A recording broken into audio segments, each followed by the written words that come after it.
Jaya Radha Madhava Kunja Bihari.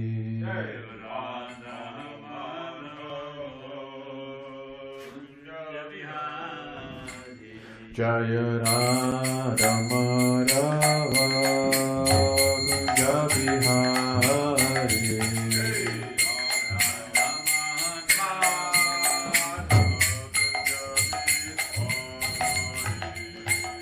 Jaya Gopi Jana Vallabha Giridharadhari.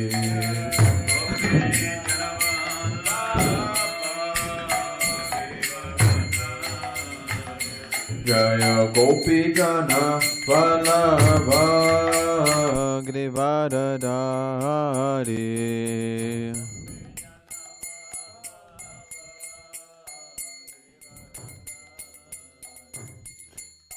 Yashodanandana Bhadrana Ranjana.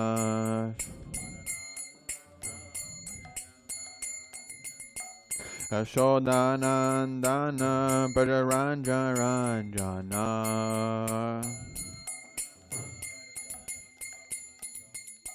Yamuna Tiravana Chari.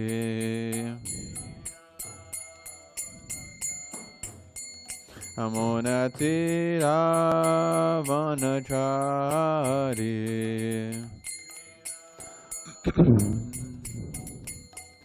Jaya Radha Madhava Kunja Bihari.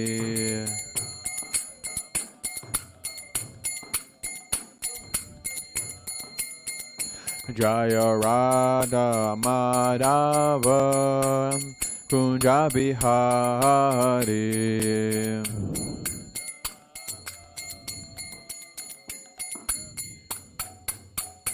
Jaya Gopi Jana Vallabha Giridharadhari.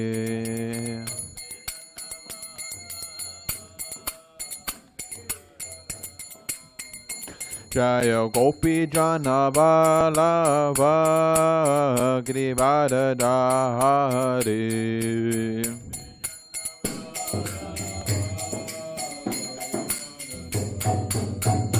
Yashodanandana Brajaranjana.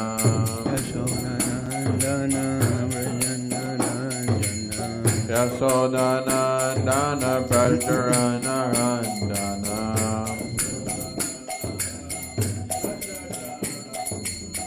Yamuna Tiravana-chari.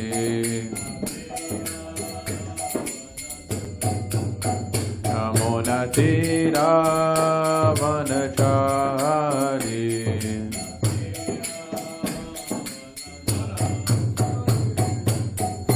Hare Krishna, Hare Krishna, Krishna Krishna Hare Hare, Hare Rama, Hare Rama, Rama Rama Hare Hare, Hare Krishna.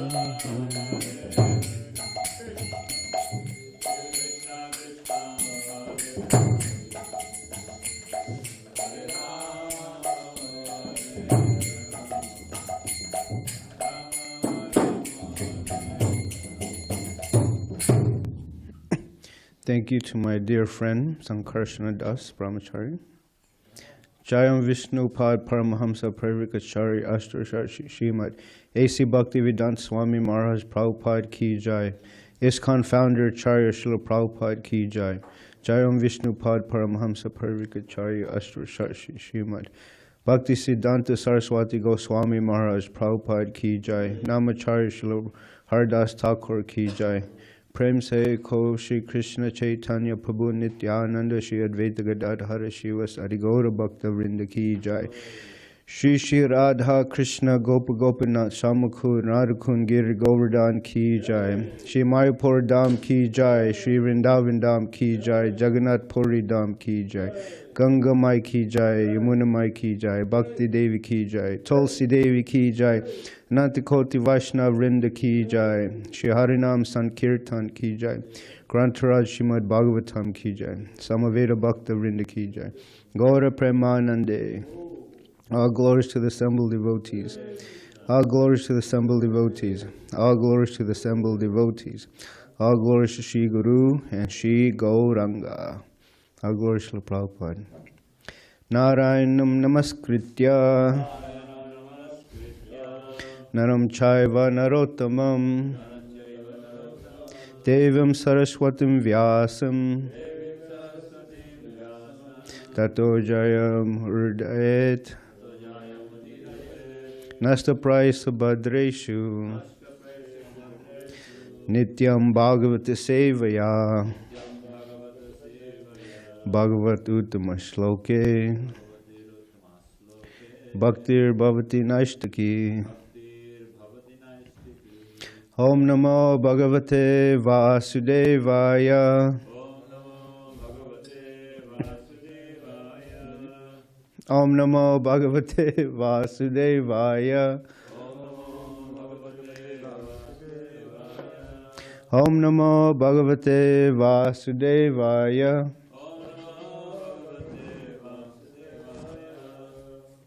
So this morning we'll be reading from Srimad Bhagavatam, Canto 8, Chapter 3, Text 13. Kshatriya Gyaya Namas Tubhyam Sarvadhyakshaya Sakshine Purushayatma Mulaya Mula Prakritaye Namaha Kshetra Gyaya Namastubhyam Sarvadhyakshaya Sakshine Purushayatma Mulaya Mula Prakritaye Namaha Kshetra Gyaya Namastubhyam Sarvadhyakshaya Sakshane Purushayatma Mulaya Mula Prakritaye Namaha Kshetra Gyaya Namastubhyam Sarvadhyakshaya Sakshane Purushayatma Mulaya Mula Prakrite Namaha.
Kanai Balaya, would you like to chant the verse, please? Kanai Balaya. Yes. No? Sankarshan, would you like to chant? Anyone online would like to chant the verse? Okay. Kshetragyaya, unto the one who knows everything of the external body. Namaha, I offer my respectful obeisances. Tubhyam, unto you. Sarva, everything. Adhyakshaya, who are superintending, managing. Sakshane, who are the witness. Paramatma, or Antaryani, Yami. Purushaya, the Supreme Person. Atmamulaya, who are the original source of everything.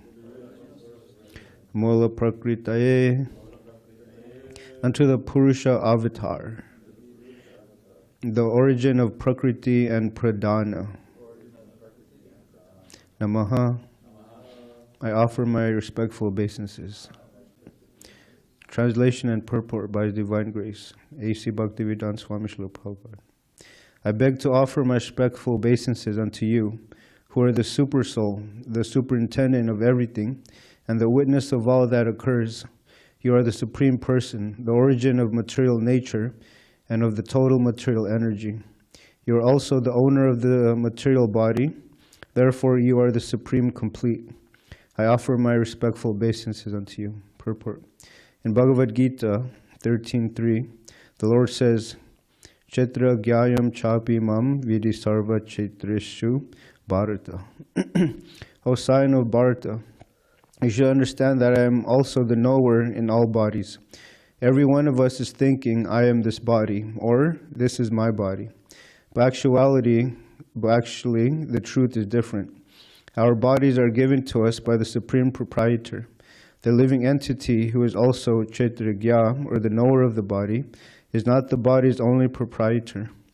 The actual proprietor of the body is the Supreme Personality of Godhead, who is the Supreme Kshetragya. For example, we may rent and occupy a house, but actually the owner of the house is the landlord. Similarly, we may be allotted a certain type of body as a facility with which to enjoy this material world. But the actual proprietor of the body is the Supreme Personality of Godhead.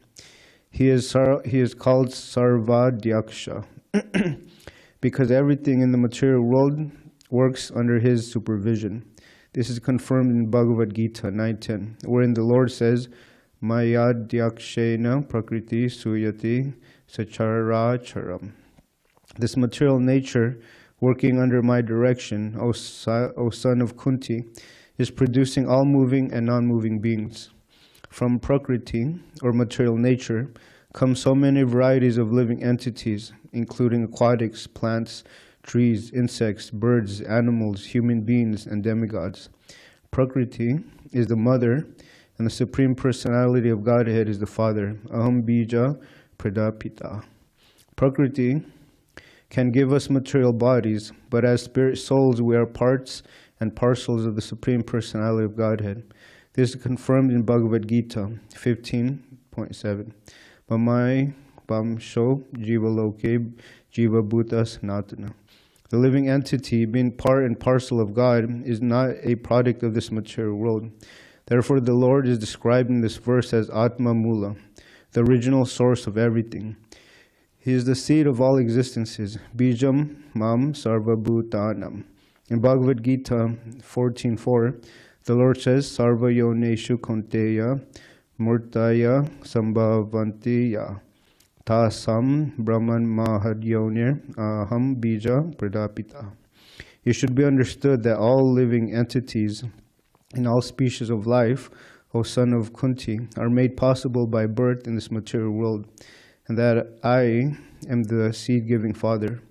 Plants, trees, insects, aquatics, demigods, birds, beasts, birds, and all other living entities are sons or parts and parcels of the Supreme Lord. But because they are struggling in different mentalities, they have been given different types of bodies. manashashthanindriyani prakriti sthani karshati. Thus they have become sons of Prakriti, or material nature, which is impregnated by the Supreme Personality of Godhead. Every living entity in this material world is struggling for existence, and the only salvation or relief from the cycle of birth and death in the evolutionary process is full surrender. This is indicated by the word Namaha. I offer my respectful obeisance unto you. Om Jnana Timirandasya Jnananjana Shalakaya Chakshurn Militam Yena Tasmai Shri Guruve Namaha. Shri Chaitanya Mano Bhishtam Stapitam Yena Bhutale Swayam Rupa Kadamayam Dadati Swapadantikam Vandeham Shri Guru Shri Yutapada Kamalam Shri Gurun Vaisnavamscha Shri Rupam Sagrijatam Sahagana Raghunatan Vitam Tam Sajivam Sadvaitam Savadutam Parijana Saitam Krishna Chaitanya Devam Shri Radha Krishna Padan Sahagana Lalita Shri Vishakan Vitamscha Hey Krishna Karuna Sindhu Dinabandhu Jagatpati Gopisha Gopika Kanta Radha Kanta Namostate Tapta Kanchana Gaurangi Radhe Vrindavaneshwari Vishabhanasita Devi Pranamami Hare Pri Vancha Kalpatri Bishcha Kripas Nibhevacha Patitanam Pavinibhyo Vaishnavyo Namo. Jai Shri Krishna Chaitanya Prabhu Nityananda Shri Advaita Gadadhar Shivas Hari Gaura Bhakta Vrinda. Hare Krishna Krishna Krishna Hare Hare Hare Rama Rama Rama Hare Hare. Good morning to all of you. All glories to the assembled devotees. So there are different types of education or knowledge that one can acquire in this material world. Can someone name some of these fields of study? Biology, physics, sociology, mechanics, computer science. There's so many. But Srila Prabhupada, he would often mention that real education or real intelligence means to understand what is matter, what is spirit, and who is a controller of both of these. Srila Prabhupada's wonderful books, for example, The Science of Self-Realization, or The Journey of Self-Discovery, it first addresses this, that we're actually not the material body, but we're the spiritual soul within the body. And he points out that not many schools, not many universities have this type of knowledge. And then Srila Prabhupada would compare the modern educational system as spiritual slaughterhouses. It's a very heavy thing to say, but when you speak to people, you can understand. They don't know the difference between matter and spirit. On book distribution, one of my favorite lines is, "What are you studying in school?" Or, "What do you do for work?"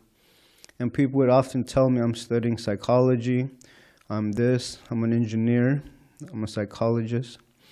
And what's so nice about devotional service is that we can dovetail or use different types of knowledge for Krishna's services. For example, cooking. Mahabharat Prabhu, I'm giving you a shout out. So those that have some wonderful knowledge of cooking, they make wonderful preparations for Krishna. Not only for Krishna, but for the devotees. Not only for the devotees, but for the guests. We were very surprised that last night we had a nice turnout. How much did we have? 50? Sureshwar Prabhu, he says we had 50 guests last night. Even despite of the rain, people's shoes being soaked, they can't stop themselves from hearing the holy name. Stinky feet. Yeah. Bhakta Jamal, I asked him one time, "Well, what is your pet peeve?" And he said, "Wet socks." When you have wet socks, it's so uncomfortable. But the guests, they were walking around, they were just clueless. But yeah, Sankarshan, he was inspired by Bhakta Matthias Prabhu to make tamales last night. It was our first time making it, and I thought it turned out wonderful. And Dvijamani Prabhu, he had no knowledge of making a carob cake, but he made 2 different ones, So for devotees, we can use everything in Krishna's service. And Mukunda Charna Prabhu in the Krishna Lounge, he mentioned how some people that have different vices, over collecting. But we can use this in Krishna's service, Mukunda Charna Prabhu mentioned you can get a small deity of Krishna, a baby Krishna, and you can make outfits for him, Giridhari Priya Prabhu, when he, goes out and about, when he sees a nice fabric, the first thing he says, oh, that'll look nice on Krishna. So we put Krishna in the center, we put Krishna forward. And we were watching a video, I think me and Sankarshan, and this person, I think it was how to make the tamales. And then he was smelling the chili, and then Sankarshan, oh, you can't offer that to Krishna now. So the devotees, we think differently. We try to, use our knowledge, whatever we can, for the service of Krishna, for serving our spiritual master, as well as the devotees. So there's many types of knowledge, but Lord Krishna in the Bhagavad Gita, 9th chapter, text 2, he says, what is the king of knowledge? Raja Vidya Rajaguyam Pavitramidam Uttamam Pratyaksha Dharmam Susukam Kartum Avyaya. Krishna is saying that this knowledge is a king of education and is the most secret of all secrets. This knowledge of the soul and its relationship with Krishna, or God, the Supreme Personality of Godhead, it's the king of education, meaning this education will last not only in this life, but the next life. And what's nice about Krishna consciousness is that we continue these services even in the next life. If we go back to Godhead, or even if we have to take birth again, there's no loss. But for the materialistic person, whatever they accomplish in this life, it's all taken away. And I love the example of someone making a beautiful sandcastle. In Imperial Beach, they actually have this. I don't know if they have it here, but they have sandcastle competition. They have it? Sandcastle competitions, They put so much effort. They make a little bridge, They use a spoon to, you can go through. But the time or the waves of time comes and takes everything, all of that hard work. But devotional service, we use it for, in eternity, for service of Krishna. Not only that, but by direct perception of the self by realization is the perfection of religion. Srila Prabhupada, sometimes he would criticize religionists, And, they want to do welfare work for the people. But in actuality, the perfection of religion is to love God, to understand God, and then ultimately to surrender oneself. Like in the verse it said, Namaha. And it's joyfully performed, this devotional service. I heard this story by my spiritual master. There was some plumbing issue here in the Krishna Lounge. And, we called the plumber, and when they were getting down in there, plumbing is not a clean type of job, Sareshwar, it gets messy, you get wet, there's, So this plumber, he came out covered in muck, and he was cussing, cursing, and Maharaj said he never heard this combination of bad words, I'm not going to repeat it. But somehow or other, Pavamana Prabhu went there, he did the plumbing. And when he came out, he said, oh, Krishna, Govinda, he was chanting Krishna's names instead of using foul language.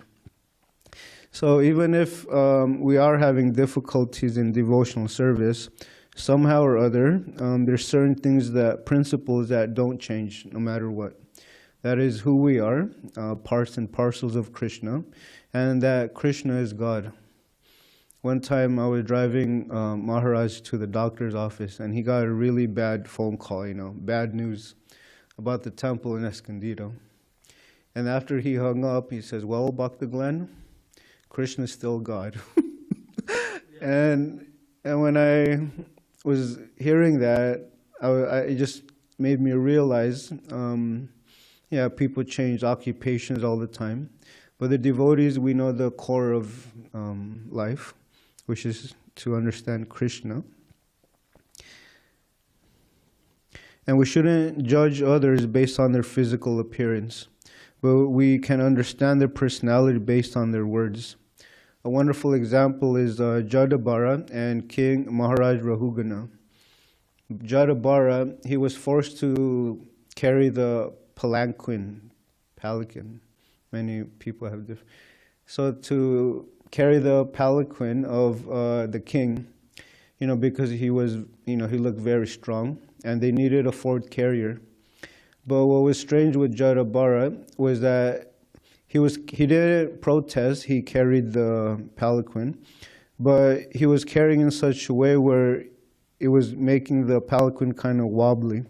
And the reason why is because he was trying to avoid ants, And the king, Maharaj Rahugana, he was calling Jadabara some very ill names, And then after the second chastisement, King Rahugana, he was actually threatening to take Jadabara's life. That was when Jadabara, he spoke transcendental knowledge to the king.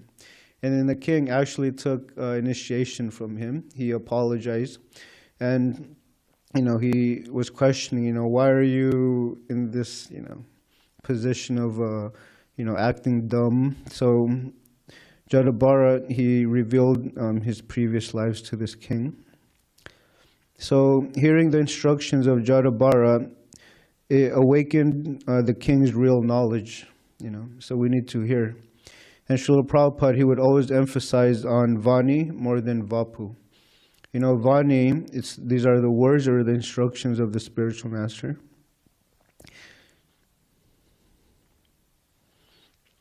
So this purport, it's the proper understanding of who we are, what is this material world, who is a controller of this material world through the laws of nature, and ultimately who Krishna is.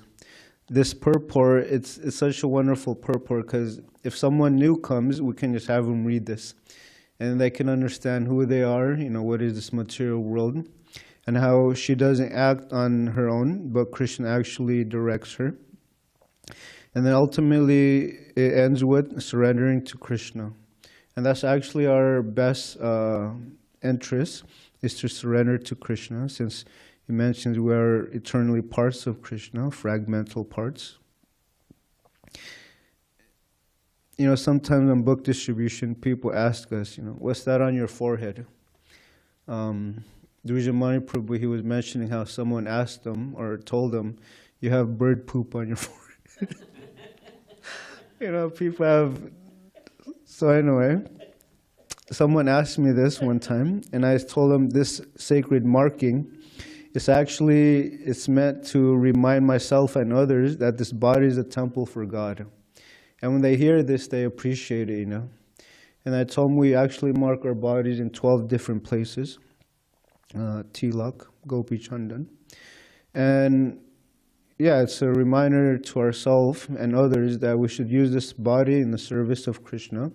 And in the purport says that we are not the only proprietor of this body, it's actually Krishna.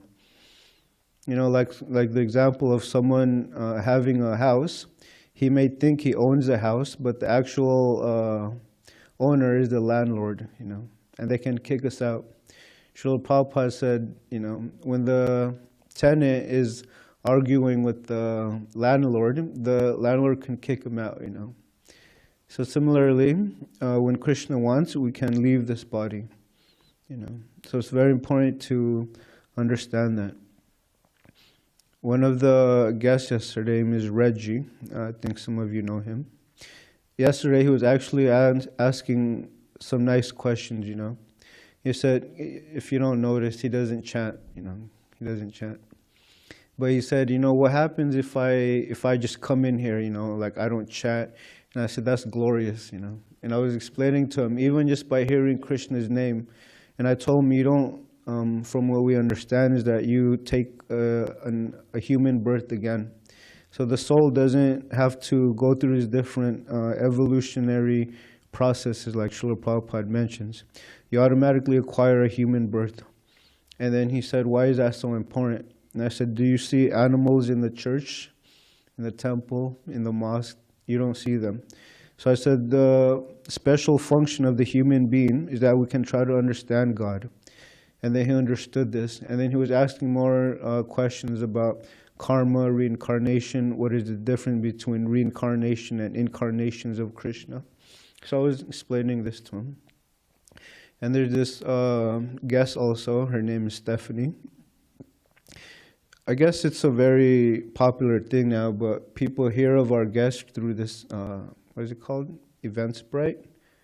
So she wanted to attend something free, something, towards meditation or spirituality. So she came last night. And yeah, she was asking questions too. And, sometimes guests, they have misconceptions, She was also trying to follow Lord Buddha's teachings and path like that. And eventually I told her that Buddha is also an incarnation of Krishna. And then so I was explaining to her why Lord Buddha appeared. He rejected the Vedas and stuff like that. And she was very astonished. She was very amazed by, Krishna's incarnations. And just like I think yesterday, the other day, he mentioned how Krishna's incarnations, it's forever going on, like the waves of the ocean. And then she said, this is so wonderful. And I said, Krishna is wonderful, And she smiled. And then she said, the Bhagavad Gita is such a thick book. Do you have another book that I can read? And of course, I suggested The Science of Self-Realization. And then when she saw the cover of the book, she was automatically drawn to the Paramatma. And I was explaining to her that this Paramatma resides in everyone's heart. And he's giving us the intelligence, the knowledge, the remembrance, forgetfulness. And she said, this is such a wonderful process. And I said, it is. And so the devotees, we work very hard to, bring people to the Krishna Lounge. And so we also work hard to, building relationships with them.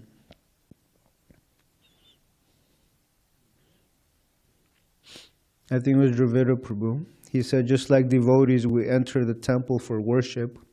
Ordinary people that have no idea of the concept of the soul and God, they also have their temple. And that's called the gym. They worship their own bodies, I pick up Maharaj at 4:15, and there's this gym near his house. It's called like Renegade or something. And people already there working out 4:15 in the morning, Not only that, but the whole parking lot is packed. They got to get their workout in, their pump, whatever they call it. So they worship themselves, they worship their bodies. But for the devotees, we worship Krishna. And we come to the temple to, you can say, get some relief also. Krishna says there's 4 types of people that come to him.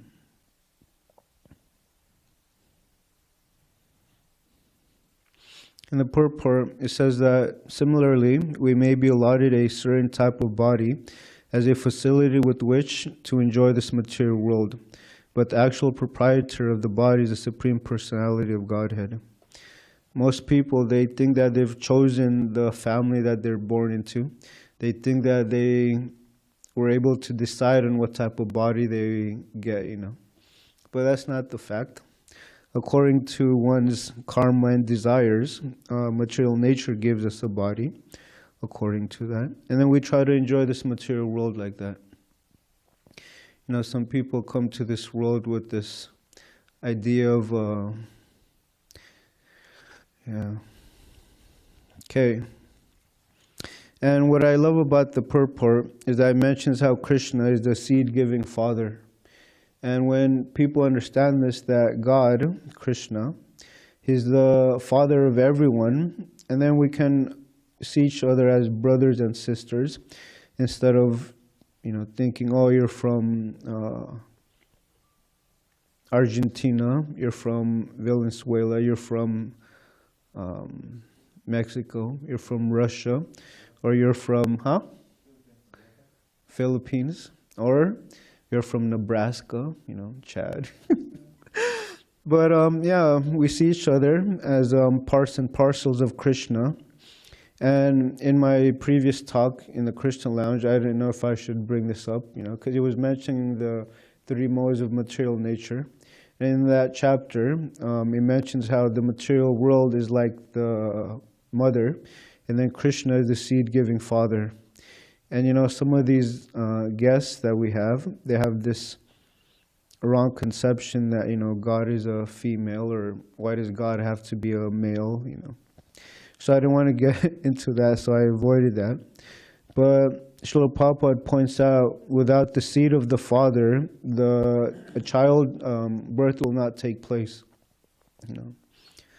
So Krishna is the seed-giving father to all living entities, plants, trees, insects, aquatics. So yes, this purport, Srila Prabhupada did a wonderful explanation of the material nature, Krishna, the living entity, the enjoyer and proprietor of the body. And we should take these instructions and prayers by Gajendra, very seriously. Apply it in our life, in our devotional service. And we can pray to Krishna like that, Okay, it's 8:25. Are there any questions or comments? Dvijamani Prabhu.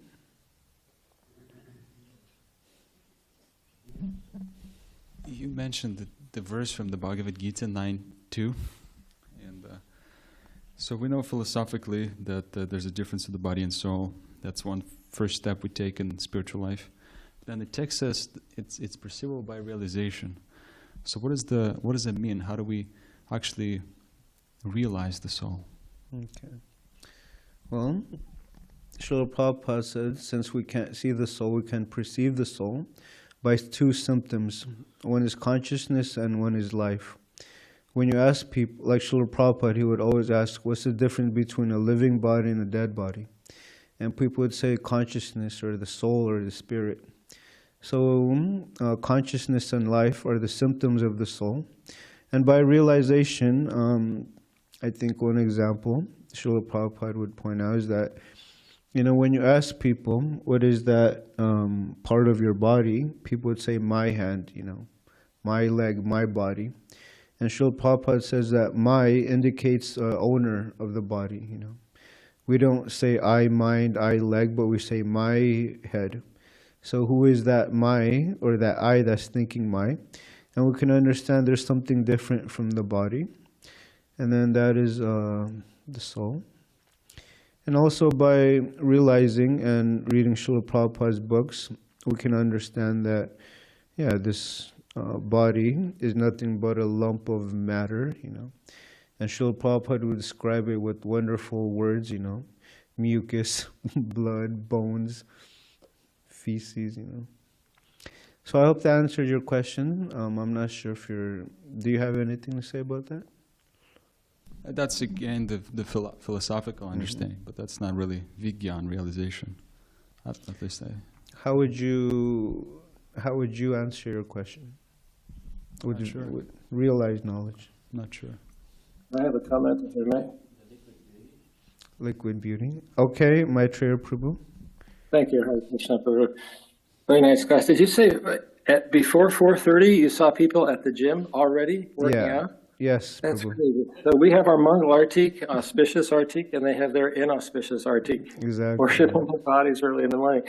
So this verse that you quoted, Pratyak Shavagamam Dharmyam Shushukam Kartamavyam, this is one of my favorite verses in the Gita, because Krishna is saying it's the perfection of religion because it doesn't require a knowledge of the philosophy or an advanced intelligence. By following the knowledge that Krishna gives and purifying ourselves, raising ourselves up, we directly perceive the self. The higher taste that we get isn't perceived by any of our bodily senses, it's perceived by the soul proper. This is what enables us to give up material enjoyment and stay fixed up on the spiritual path. So it's a really nice question, and it's a wonderful verse that encourages people, this isn't just a process of philosophy. You can get something very tangible. You can realize yourself as different from the body. And then devotional service really begins. Thank you so much, Maitreya Prabhu. Balaram Prabhu, you have anything to add? Okay. You have anything to add, Makanacharya Prabhu? Hmm? Okay. Yeah. I mean, like if you have the case, you have cases of, like, for example, Srila Prabhupada, his example. I mean, in his last days in 1977, I mean, his body was really emaciated, and then he actually said one time, he said, "See, I'm living proof that the soul is different from the body." Means his body was so emaciated. It's like how was he even living at that point? You know, I think he was making that point. But if you think about his Srila Prabhupada's ability to not be affected like an ordinary person would be affected by pain. If you're really attached to your body, or if you think you're your body, if that's your realization that you're the body, the false realization that you're the body, then that pain is going to affect you heavily. You're identifying with the body. So Srila Prabhupada was realized, of course, beyond just he's not his body, but beyond that. But when a doctor came, they said, an ordinary man would be crying in pain and asking, please give me drugs and so on. But Srila Prabhupada was asking, how are you? And did you get prasadam and all of that? So so you could see by the result, of his realization comes out in that way. Of course, someone may argue that, well, Mussolini also, I think it was Mussolini, Srila Prabhupada gives the example of Mussolini because he needed to get a surgery on his stomach, and he said, I don't want any anesthesia. He was afraid someone was going to kill him. I don't want any anesthesia, let me see what's in there.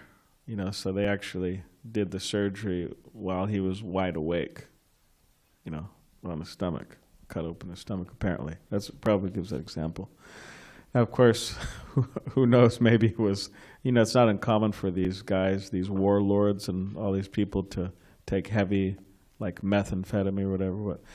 But it does, who knows, but it does, if someone's really fixed on their mission. But anyways, we don't accept.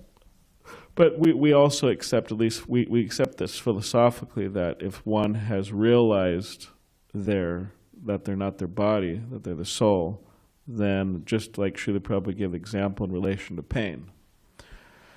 So that's there. That's an example.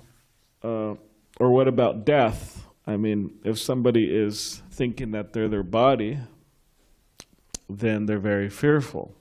They're getting closer to that point. They're very fearful. And you may cover that with drugs and television or whatever, but if you just let people have the raw experience of getting close to death, a lot of people are very fearful. So if somebody realizes, I'm not the body, I'm the soul, I'm not dying, the body's dying. And we see that with devotees, they're fearless. Of course, all of these things could be, like someone could say, well, that's just all your imagination, or it's a hallucination, or who do you say? But these are some things that we accept philosophically as indications, or the ability to be detached from material enjoyment. If you think you're the body, I mean, what's your level of enjoyment? Level of enjoyment is from the material body.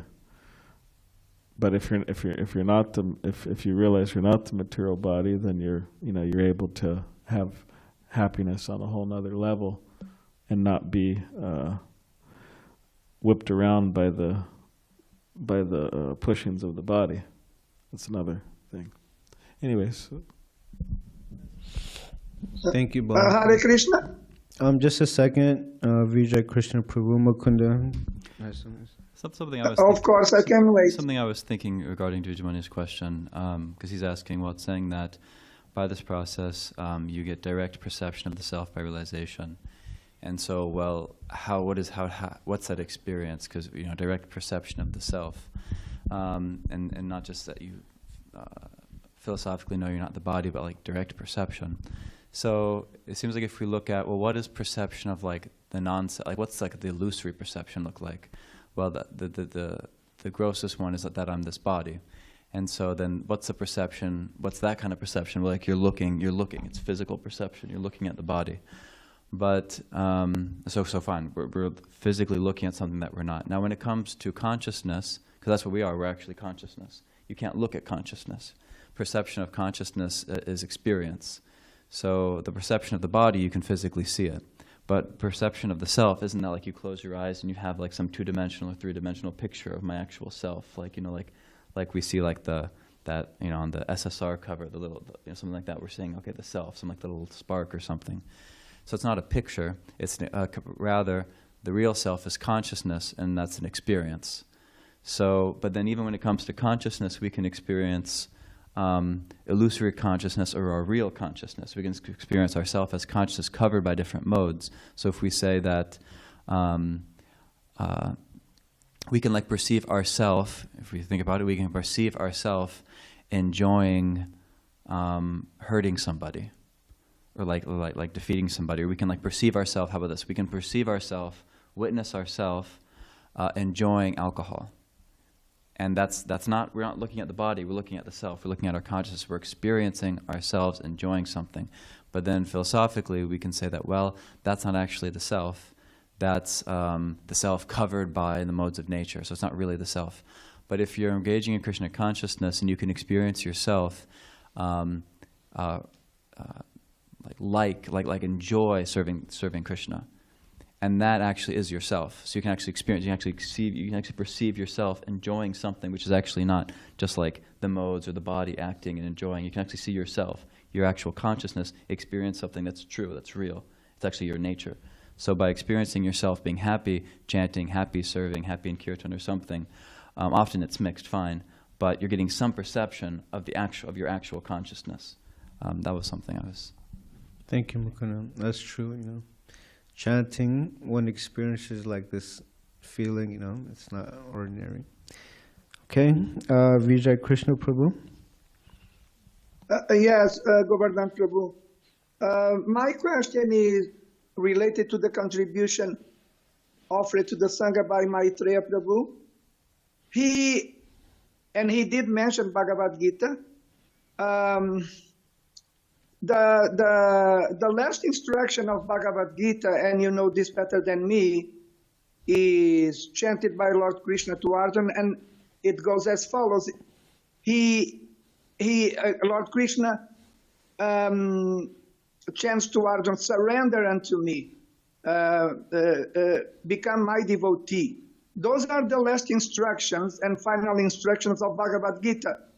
I don't see at the very end of the Bhagavad Gita as final instructions to be given to Arjuna, instructions like be philosophical. So based on this, my question is, why is it that, and based on this, I think it's accurate to say that the process of Krishna consciousness is not different from based on devotion and surrender to Krishna, not on being philosophical in the ultimate sense. So based on all of this, my question is, why is it that the process of Krishna consciousness is also a philosophical process? That is my question. Okay. Srila Prabhupada, he would say religion without philosophy is sentiment, and philosophy without religion is speculation. So the devotees were not, blind followers, but some devotees are very philosophically inclined. Just like Dravida Prabhu, he said he really loved the teachings of Lord Chaitanya because it was very philosophical. So Srila Prabhupada, he made Krishna consciousness so easily for everyone.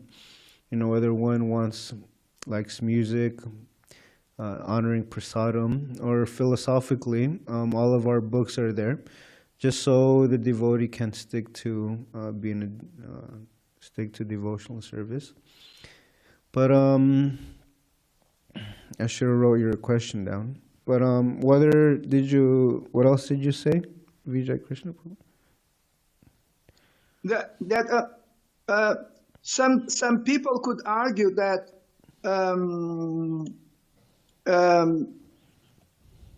you can be a devotee without being philosophical, because the process of Krishna consciousness is based on devotion and surrender to Krishna. Yeah, just like Srila Prabhupada would say, the highest advanced devotees are the gopis. And Srila Prabhupada would say they're just very simple cowherd ladies, They're not, exactly. Yeah. But the gopis, they were just focused on Krishna. And I think, the pastime, when they were looking for Krishna, Krishna manifested his four-armed form. And the gopis, they offer their respects, but ultimately they ask, have you seen Krishna? So they weren't even interested in Lord Vishnu or Lord Narayan, but they were looking for Krishna. And this pure devotion, or this pure bhakti, is actually what Krishna is attracted to. He's not attracted to our intelligence, he's not attracted to our wealth, but he's attracted to our surrender. Some devotees say Krishna has everything except our love and our surrender to him. And it's actually our best interest to surrender to Krishna. Since Krishna is the maintainer, Krishna is everything. And that will make us happy, You've seen so many wonderful devotees, they've gone through the whole ups and downs, of ISKCON, but they're still practicing Krishna consciousness. Because like what Mukundacharya Prabhu said, they experience something higher. Not just the physical, intellectual stimulation, but something deeper than that, and which comes from Maitreya Prabhu. He said the soul proper. Okay, that's the best I can do, Vijay Krishna Prabhu. And if I may say it, I think you did very well, Prabhu. Thank you very much. Thank you for always tuning into class. Okay, it's my pleasure. We're going to end, but Virachandra Prabhu would like to say or add something. I want to share Indra Prabhu statement that Srila Prabhupada books needed to convince us to singing and dancing for Krishna, to surrender Krishna. And also I remember that Lord Chaitanya, you know his story, everyone knows his story, that illiterate Brahman, and Lord Chaitanya told him, you really understand Bhagavad Gita. Yeah, he was crying although he was illiterate, And then Lord Chaitanya said, you actually understand the essence of the Bhagavad Gita. And Lord Chaitanya embraced this illiterate Brahmin. Yeah. Okay, thank you so much for your time. Grantaraj Srimad Bhagavatam ki jai. Srila Prabhupada ki jai. Well,